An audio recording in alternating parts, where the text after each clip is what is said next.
Hello everyone, how are you all today. आज हम यहाँ पे बात करने जा रहे हैं सीएस एग्जीक्यूटिव का जो अभी रिसेंट एग्जाम हुआ, दैट इज ऑफ दिसंबर 2020। ठीक है, तो उसका पेपर हमारे पास आ चुका है और काफ़ी सारे स्टूडेंट्स जिन्होंने अभी एग्जाम अपीयर किया है, ऑब्वियसली एग्जाम देने के बाद आपके माइंड में क्यूरियोसिटी होगी कि क्या सॉल्यूशन है, कौन सा आंसर कहाँ से पूछा है, कितने क्वेश्चंस मॉड्यूल में से आए, कितने बाहर से आए। जो एक मिथ हमारे माइंड में रहता है कि पेपर तो बाहर से ही आता है और पता नहीं इंस्टीट्यूट कहाँ कहाँ से क्वेश्चन पूछता है, पता ही नहीं चलता है। ठीक है, तो रिव्यूज हमेशा अलग अलग होते हैं ऑब्वियसली, तो एक कॉमन रिव्यू पे आना ऑब्वियसली डिफिकल्ट है। किसी के लिए पेपर टफ रहे होंगे, किसी के लिए इजी रहे होंगे, सो दैट विल वेरी। ठीक है, तो हम यहाँ पे ज्यादा टाइम ना वेस्ट करते हुए डायरेक्टली पेपर के ऊपर आते। आज यहाँ पे मैं ज्यूरिस्प्रूडेंस और जनरल लॉ जो आपका पहला पेपर है सीएस एग्जीक्यूटिव न्यू कोर्स का, उसका दिसंबर 2020 के एग्जाम का जो पेपर है वो आपके साथ डिस्कस करने जा रहा हूँ। डिस्कशन का मतलब यहाँ पे ये रहेगा कि मैं आपको सॉल्यूशंस प्रोवाइड कर रहा हूँ, रिलेट करवा रहा हूँ कि कौन सा क्वेश्चन कहाँ से पूछा हुआ है, कौन से टॉपिक से रिलेट करता है। मैं यहाँ पे कोई एक्सप्लेनेशन नहीं देने वाला हूँ, बिकॉज ऑब्वियसली जो स्टूडेंट्स ये वीडियो देख रहे हैं या तो वो एग्जाम अपीयर कर चुके हैं उसके बाद देख रहे हैं, या फिर अब जो नेक्स्ट एग्जाम अपकमिंग है उसके लिए आप सॉल्यूशंस ढूंढ रहे हैं पेपर का, तो उसके लिए आप ये रेफर कर रहे होंगे, दैट इज ऑब्वियस। तो मैं यहाँ पे आपको कंसेप्ट नहीं समझाऊंगा, दैट यू नो। मैं इस वीडियो में पॉइंट टू पॉइंट आपको पेज नंबर के साथ रिलेट कराऊंगा कि कौन सा क्वेश्चन मॉड्यूल में कौन से पेज पे से कौन से चैप्टर में से पूछा है। प्लस हम एनालिसिस करेंगे यहाँ पे कि कौन सा चैप्टर जो है उसको कितना वेटेज इस बार पेपर में मिला है, तो वो सारी डिटेल्स भी हम यहाँ पे देखने वाले हैं। तो लेट अस स्टार्ट। क्या बोला हुआ है हम समझ लेते हैं। देखो, जो पेपर है आपके सामने है यहाँ पे। चलो पेपर का तो हम डिस्कशन कर ही लेते हैं, थोड़ा सा पहले एक डेटा एनालिसिस कर लें। ये कुछ वेटेज मैंने प्रिपेयर किया है। अब ये वेटेज डायरेक्टली कहीं अवेलेबल नहीं है, जो पेपर का एनालिसिस मैंने किया उसमें से मुझे ये चीजें मिली है, तो ये मैं आपके सामने प्रेजेंट कर रहा हूं। दिसंबर 2020 इट इज। ठीक है, chapter number 1 sources of law, फिर कॉन्स्टिट्यूशन ऑफ इंडिया। ये आपका इंडेक्स ही आपको नजर आ रहा होगा, ऑब्वियसली आपने चैप्टर्स पढ़े हैं तो आपके ध्यान में तो होगा ही। कौन से चैप्टर में से कितने क्वेश्चंस पूछे हैं ये मैंने आपके सामने प्रेजेंट कर दिए हैं, वो आप देख सकते हैं। वेटेज भी आप देख सकते हैं, कौन से चैप्टर्स को ज्यादा वेटेज मिला है। मैं हर बार स्टूडेंट्स को एग्जाम में बोलता हूँ, सब बच्चे पूछते हैं एग्जाम से पहले, सर कौन से चैप्टर का कितना वेटेज है, तो मेरा एक कॉमन आंसर रहता है because that is a fact. और ये लास्ट ईयर के पेपर में भी दिसंबर 19 का अगर आप देखेंगे तो भी यही हुआ था कि एवरेज हर चैप्टर में से कुछ ना कुछ तो वो पूछ ही रहे। यहाँ पे भी आप देख लो 1 से लेके 17 तक एक भी चैप्टर अनटच्ड नहीं है। हर चैप्टर में से एटलीस्ट एक क्वेश्चन आया है, और एटलीस्ट एक क्वेश्चन आने का मतलब है मिनिमम 4 to 5 मार्क्स का वेटेज। ये मेरा एक स्टैंडर्ड आंसर होता है। जिन लोगों ने मुझसे पूछा है मैंने आपको यही जवाब दिया था, और वापस से ये चीज आपके सामने आ चुकी है। ठीक है, अच्छा इसमें आप यहाँ पे ये देख सकते हैं कि जो भी चैप्टर्स हैं मिनिमम एक क्वेश्चन तो पूछा ही है। कुछ चैप्टर्स का वेटेज 8 मार्क्स का रहा है, तो वहां पे 2 क्वेश्चन पूछे, मतलब 4 मार्क्स ईच। कहीं पे 4+5 है तो 9 मार्क्स हो रहा है, तो that way it is differing. ठीक है, तो ये चीजें आपको पता चल रही हैं।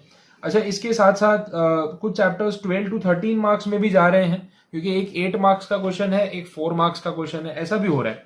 तो ये सारी चीजें जो है वो एग्जाम में रहती हैं, तो वेटेज आपके सामने है।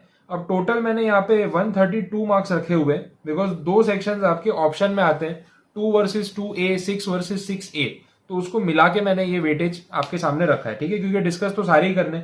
अब हम क्वेश्चन पेपर पे जा सकते हैं, 1 by 1। Let us start. आपका जो पेपर है, सबसे पहला क्वेश्चन आपके सामने है यहाँ पे, justice, equity, good conscience is the main secondary source of Indian law. कहां से पूछा है भैया ये question? Indian law sources first chapter आपको पता चल चुका है। अब मैं वेटेज हटा देता हूं, मैं डायरेक्टली आपको सॉल्यूशन बता रहा हूं। सबसे पहला क्वेश्चन 1A 5 मार्क्स का जो क्वेश्चन है, ये मॉड्यूल में अगर आप देखें जून 21 की जो आपकी मॉड्यूल है, इसके ऊपर पेज नंबर 12 पे आपको ये क्वेश्चन का आंसर मिल जाएगा। ये आपके सामने है, मैं रिलेट करा देता हूं। Justice, equity and good conscience का ये जो पूरा कंसेप्ट है, दिस इज योर आंसर। तो आई होप ये आपको समझ आया होगा, आप रिलेट कर सकते हैं। मैं सिर्फ आपको रिलेट करा रहा हूं, एक्सप्लेन नहीं कर रहा हूं। Doctrine of eclipse, constitution of India, second chapter से पूछा हुआ question.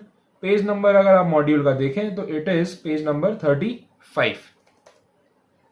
So this is the doctrine of eclipse. Direct question था, घुमा फिरा के कुछ नहीं पूछा। आर्टिकल 13 है, बहुत ही कंसेप्चुअल और लॉजिकल चीज है ये। मैंने अपने वीडियोस में कॉन्स्टिट्यूशन में आपको ये चीज समझाई हुई है, अगर आपने देखा होगा आपको रिलेट हो जाएगी।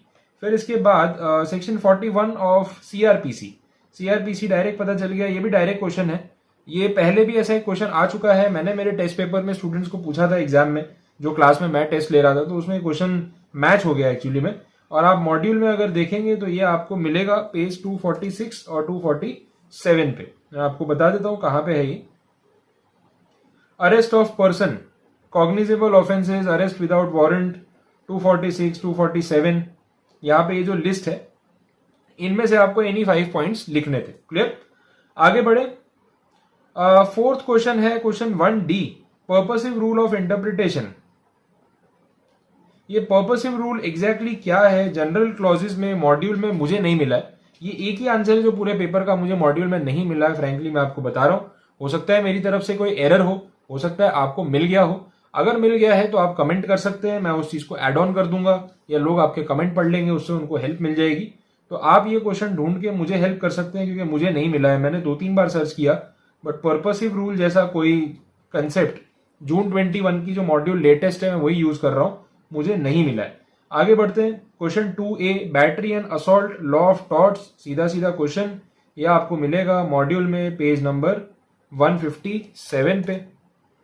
ये रहा आपके सामने बैटरी एंड असॉल्ट। आपको इसको एक्सप्लेन करना था। बॉडीली हार्म के 2 टाइप्स हैं ये, एक तरीके से ऐसा हम बोल सकते हैं। इसके बाद next question 2B, liable and slander, IPC के बेसिस पे पूछा है, तो सीधा सीधा इंडियन पेनल कोड में से है। अगर आप मॉड्यूल में देखें सॉल्यूशन आपको मिलेगा पेज नंबर 235 पे। तो आप ये लिस्ट बना सकते हैं, या मॉड्यूल लेके बैठे हैं तो आप नोट कर सकते हैं। डिफेमेशन का कंटेंट है, उसके टाइप्स हैं, ठीक है। तो ये यहाँ पे अवेलेबल है डेटा इसका, जस्ट अ सेकेंड। ओके, ये स्टार्ट हो रहा है पेज नंबर 500 से, लास्ट लाइन है उसकी, liable and slander, kinds of defamation. और ये स्टार्टिंग में आप यहाँ पे देख सकते हैं कि ये चीज एक्सप्लेन की गई है। ऑब्वियसली थोड़ा हमें इंट्रो देना पड़ेगा। आप बोलेंगे सर इतने मार्क्स का वेटेज है, कंटेंट तो बहुत छोटा सा दिख रहा है। तो अगर 5 मार्क्स का पूछा है तो लाइबल और स्लैंडर समझाने से पहले आप डिफेमेशन का एक इंट्रो दे सकते हैं ना। What is libel, what is slander? तो it is method of way of defaming someone. So what is defamation? तो आप थोड़ा उसका इंट्रो देके फिर लाइबल और स्लैंडर अगर एक्सप्लेन भी कर देंगे, मतलब वो टेबुलर फॉर्मेट में अगर आप पॉइंट वाइज नहीं लिख पा रहे हैं, इट इज ओके। आप इसको टॉपिक टू टॉपिक समझा दीजिए, it is okay, no problem. 2C, primary evidence, secondary evidence, very easy answer, Indian evidence act. ये आपको मिलेगा पेज नंबर 281 पे, ठीक है। डायरेक्ट क्वेश्चन है ये भी। ये रहा प्राइमरी सेकेंडरी, आप इसको एक्सप्लेन कर सकते हैं आराम से, इनफ कंटेंट है आपके पास। पॉइंट टू पॉइंट क्वेश्चन पूछे तो आप पॉइंट टू पॉइंट लिखो ना, अननेसेसरी पेजेस भर के भी कोई फायदा नहीं है। Explain the terms patta and kabuliyat under the income Indian stamp act 1899। Direct बता रहे हैं हम कौन से चैप्टर से पूछ रहे हैं, तो आप खुद भी पता लगा सकते हैं। पेज नंबर 357 पे है ये। नो डाउट ये आंसर मुझे थोड़ा सा ट्रिकी लगा आपके लिए, बिकॉज उन्होंने लीज के अलग अलग टाइप्स में सिर्फ ये बताया है कि लीज इंक्लूड्स पट्टा एंड काबूलियत, और उसका नीचे हाँ एक्सप्लेनेशन है, सॉरी एक्सप्लेनेशन यहाँ पे नीचे दिया हुआ है, ठीक है। तो यहां से आप उसको रिलेट कर सकते हैं। ये 2 पॉइंट्स आपको मेंशन करने थे, ठीक है। ज्यादा डिटेल्ड आंसर नहीं है, बट कंटेंट इतना ही है, कोई प्रॉब्लम नहीं, जितना हो सकता है उतना ही लिखेंगे। आगे बढ़ते हैं। 2A, ये आपका ऑप्शनल क्वेश्चन है।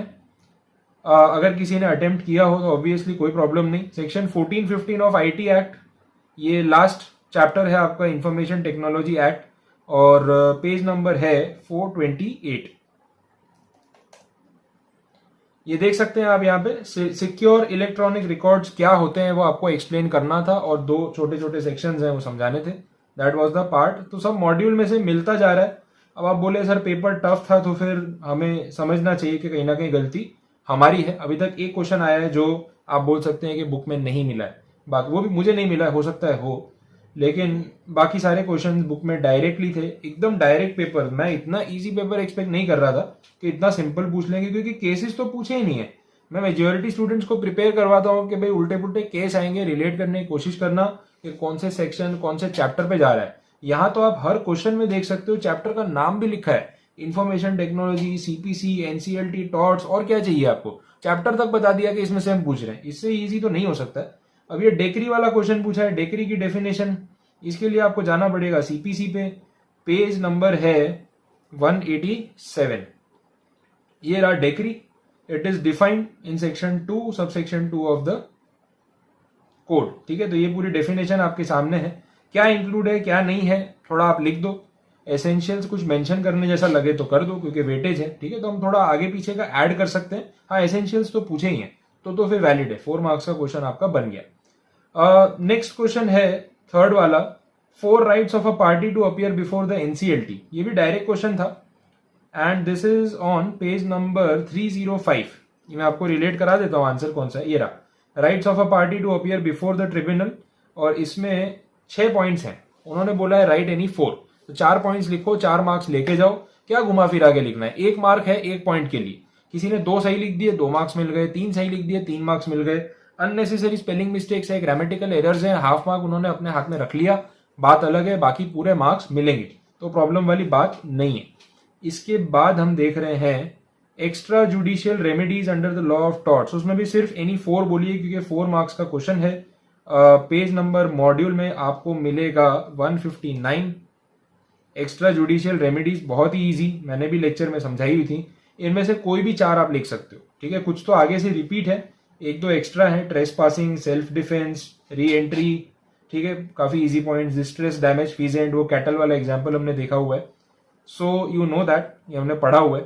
अब अगर नहीं आया एग्जाम में तो अपनी प्रैक्टिस कम है, ये आपको समझना पड़ेगा। चलो आगे बढ़ते हैं। 3A state any 4 obligations of PIO, public authority. RTI का question, direct question, again hint तो दिया ही है कि कहां से पूछा है, आरटीआई में से, मॉड्यूल में से आपको रिलेट करना है तो जाओ पेज नंबर 411 पे, मैं रिलेट करा देता हूं सेक्शन आपको।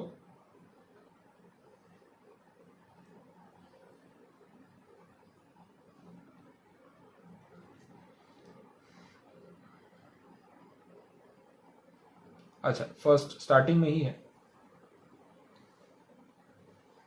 410 से स्टार्ट हो रहा है यहां से, सेक्शन 41B, इसकी बात हो रही है ऑब्लिगेशंस ऑफ पब्लिक अथॉरिटी, और पूरा आंसर आपको यहाँ पे मिल जाएगा। ये सारी ऑब्लिगेशंस हैं, बेसिक आंसर था ये वैसे आंसर है जो बहुत ज्यादा इजी लेवल के होते हैं और स्टूडेंट्स उसको बहुत ज्यादा इजी समझ के छोड़ देते हैं कि एग्जाम में देख लेंगे, और फिर जब एग्जाम में क्वेश्चन आता है तो शायद वो आपको देख के चला जाता है और आप उसको याद ही नहीं कर पाते हो क्या लिखना है, मार्क्स चले जाते हैं। तो ये कुछ वैसा हुआ होगा मे बी, अगर आपने ध्यान से नहीं पढ़ा है तो। इसके बाद है question 3B, sufficient cause limitation act, again a direct answer, page number 162 163। Section 5 है सफिशिएंट कॉज वाला, ये रहा डॉक्ट्राइन। इसमें से आप जितने पॉइंट्स सही से मेंशन कर सकें, मोर देन इनफ, पॉइंट्स काफी सारे हैं। अच्छा, arbitration, section 25 regarding default of a party, ये हम देखेंगे पेज नंबर 323 पे। आर्बिट्रेशन तो आना ही था। ओके, सेक्शन 25 आपको यहां पे मिल जाएगा, ये रहा डिफॉल्ट ऑफ अ पार्टी, छोटा सा answer, 3 points, direct point two point लिखो, पूरे मार्क्स लेके जाओ, कोई प्रॉब्लम वाली बात नहीं है। सेक्शन 32 रजिस्ट्रेशन एक्ट में से पूछा है, रजिस्ट्रेशन करवाने कौन जा सकता है, पेज नंबर है 397।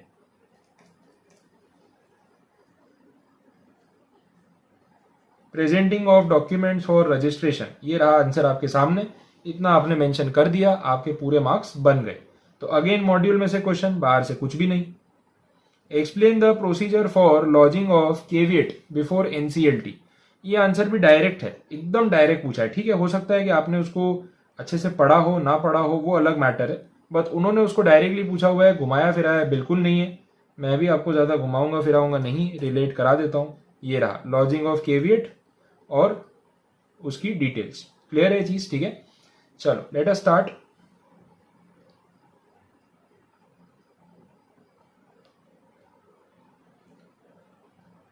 क्वेश्चन 4B, वेयरहाउस कीपर वाला केस, मैं आपको ये केस बता दूं, पूछा है पेज नंबर 224 पे, डायरेक्टली एग्जाम्पल है।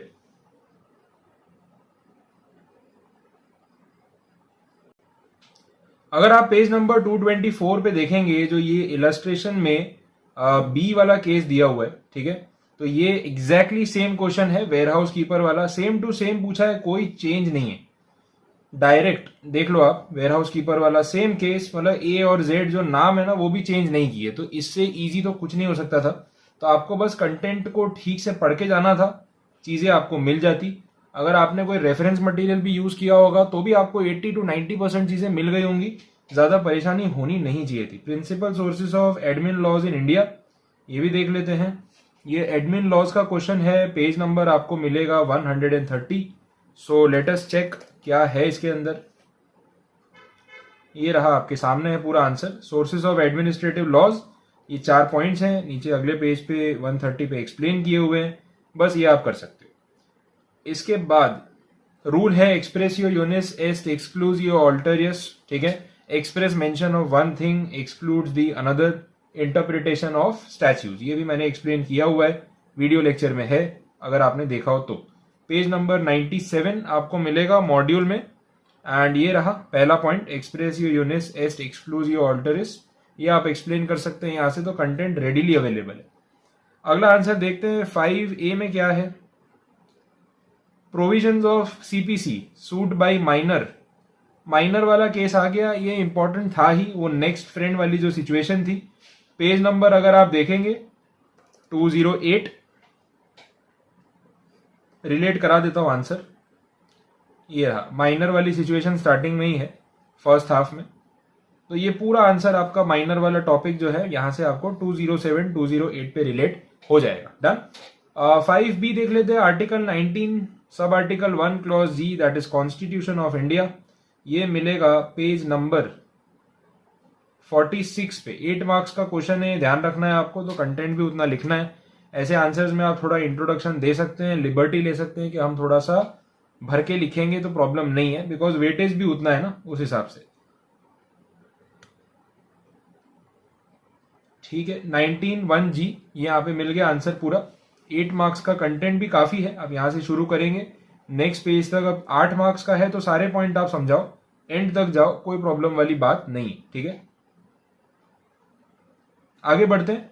Question 6A, section 3 of the Indian evidence act, बहुत ही easy answer, again direct answer content में है।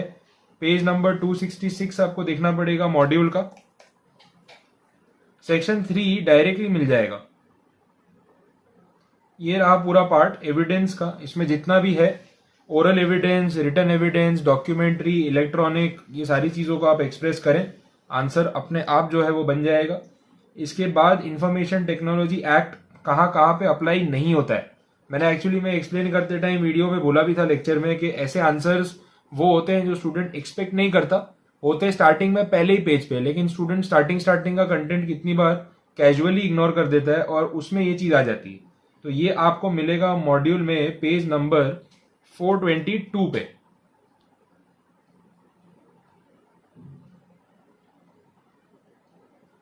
ठीक है, तो डॉक्यूमेंट्स और ट्रांजैक्शंस, ये रहा आंसर आपके सामने।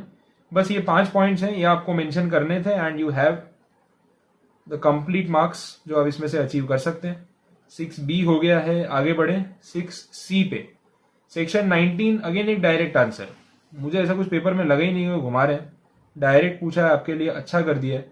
जबकि यूजुअली केसेस आते हैं ज्यादा, लेकिन इस पेपर में स्ट्रेट फॉरवर्ड क्वेश्चंस का प्रपोर्शन मैक्सिमम था, मैक्सिमम। ये रहा सेक्शन 19 डायरेक्ट आंसर, ये भी लेक्चर में हमने देखा हुआ है।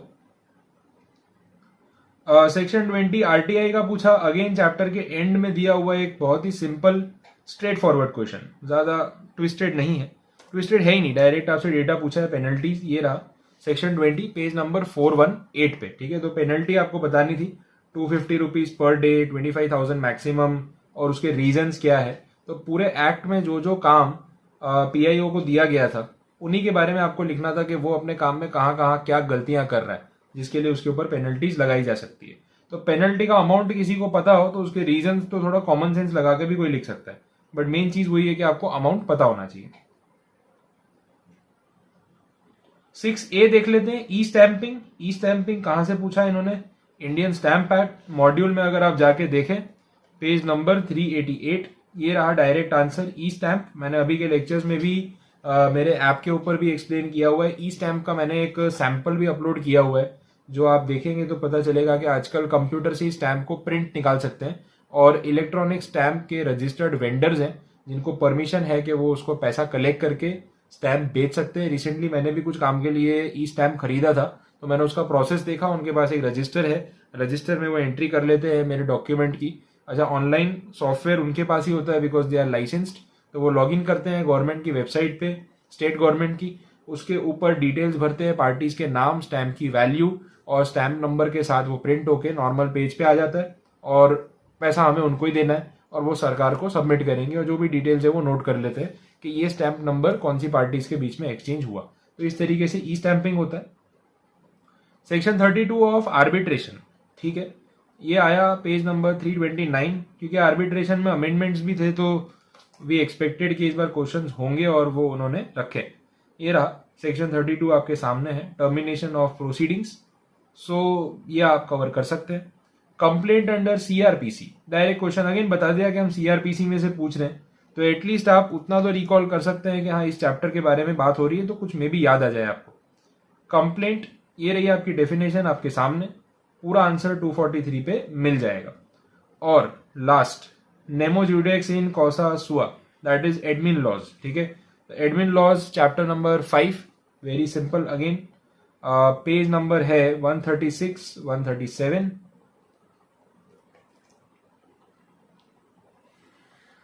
देखें क्या रूल है ये,